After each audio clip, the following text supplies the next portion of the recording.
एक समृद्ध राज्य में एक बुद्धिमान रानी रहती थी।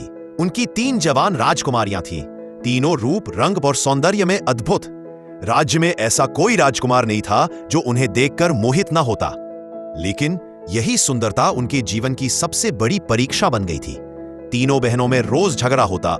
मैं सबसे सुंदर हूं, नहीं, मुझसे अधिक रूपवती कोई नहीं। रानी यह सब देखकर भीतर से बहुत दुखी थी। इन्हें डर था कि कहीं उनकी बेटियां रूप के घमंड में जीवन का सबसे बड़ा सत्य न भूल जाएं। एक दिन रानी ने एक योजना बनाई। उन्होंने दरबार में एक ऐसे युवक को बुलवाया जो साधारण कपड़े पहने, शांत स्वभाव वाला और बेहद विनम्र था। रानी ने तीनों बेटियों से कहा, बेटियों, यदि तुम्हें इस युवक में से किसी एक से विवाह करना हो तो बताओ। पहली राजकुमारी हंसते हुए बोली, मां, यह तो किसी साधारण कारीगर जैसा दिखता है। मैं राजमहलों में रहने वाली हूं, इससे विवाह कैसे कर सकती हूं?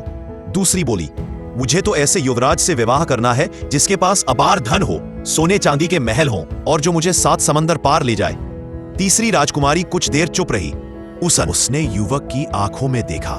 वहां कोई लालच नहीं, केवल सच्चाई और शांति थी। फिर वह मां के पास गई और बोली, माता, यदि इस युवक का हृदय सच्चा है तो मैं इससे विवाह स्वीकार करती हूँ।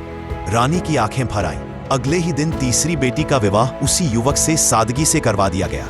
विवाह के बाद रानी ने सभी को दरबार में बुलाया और कहा, आज मैं एक सत्य बताना चाहती हूँ। उन्होंने युवक की ओर देखा और कहा, यह कोई साधारण व्यक्ति नहीं, बल्कि एक विशाल साम्राज्य का उत्तराधिकारी है, जिसने सच्चे हृदय वाली जीवन साथी को चुनने के लिए यह रूप धारण किया था।